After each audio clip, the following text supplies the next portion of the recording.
किसानों के मसीहा कहे जाने वाले और देश के प्रधानमंत्री रहे चौधरी चरण सिंह की जयंती पर यूपी सरकार ने छुट्टी का ऐलान किया है। बीजेपी इसे किसान और देश की तरक्की के रूप में देख रही है, जबकि चौधरी चरण सिंह की पार्टी राष्ट्रीय लोकदल इसे पश्चिमी यूपी में राष्ट्रीय लोकदल के बढ़ते दबदबे से जोड़कर देख रही है। देखिए रिपोर्ट।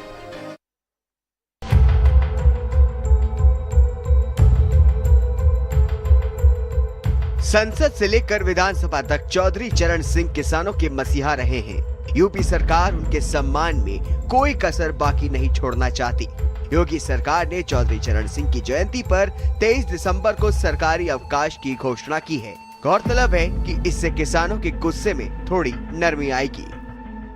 चौधरी चरण सिंह किसी जाति के नेता नहीं थे। चौधरी चरण सिंह एक किसान नेता थे और मुझे लगता है कि उन्हें किसी जाति से नहीं जोड़ना चाहिए। और जो व्यक्तित्व देश के लिए काम करें वो सभी के लिए प्रेरणादायक होते हैं। और चौधरी चरण सिंह जी को सभी लोग मानते हैं। वो किसानों को नेता थे और किसानों के नेता के कारण ही, क्योंकि ये कृषि प्रधान देश है, वो किसान नेता को आज तक सम्मान नहीं दिया। ये सम्मान देने का काम हमारी भारतीय जनता पार्टी की सरकार ने किया। यूपी सरकार का ये फैसला भले ही चौधरी चरण सिंह के सम्मान से जुड़ा हुआ हो, लेकिन इसके सियासी मायने बिल्कुल अलग हैं। 2021 के किसान आंदोलन में पश्चिमी उत्तर प्रदेश के किसानों की बड़ी भूमिका रही है। 2022 के विधानसभा चुनाव में सपा और राष्ट्रीय लोकदल के गठबंधन ने वेस्ट यूपी के किसानों को जमकर भुनाया। इन जिलों में 50% से ज्यादा गठबंधन के उम्मीदवार जीते।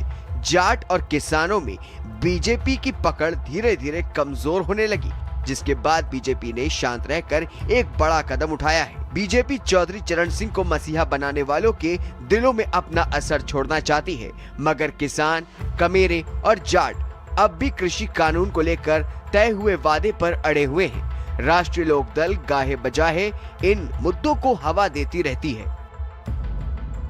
अभी अगर इन्होंने छुट्टी का ऐलान किया है कि छुट्टी होगी, तो सिर्फ वोट लेने का एक इनका तरीका है, क्योंकि ये सम्मान तो उनका करते नहीं। सम्मान के लिए तो हम लोग कह रहे हैं कि इतने दिन से डिमांड कर रहे हैं उनको भारत रत्न दे दिया जाए, तो उनको भारत रत्न नहीं दिया।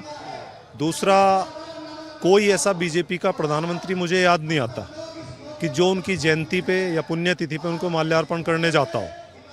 अटल बिहारी जी की उस पर जाते हैं, मोदी जी की, लेकिन उनके यहाँ नहीं गए। बड़े नेता जाता ही नहीं है कोई, तो ये कौन सा सम्मान है? दिल्ली के राज सिंहासन का रास्ता उत्तर प्रदेश से होकर जाता है। 2024 का लोकसभा चुनाव नज़दीक है और बीजेपी जानती है कि पश्चिमी उत्तर प्रदेश में जाट और किसान उससे नाराज हैं। उन्हें मनाने के लिए अब चौधरी चरण सिंह के अनुयायियों को खुश करने की हर संभव कोशिश की जा रही है। कैमरा सहयोगी सानू के साथ मैं नरेंद्र, भारत समाचार, मेरठ।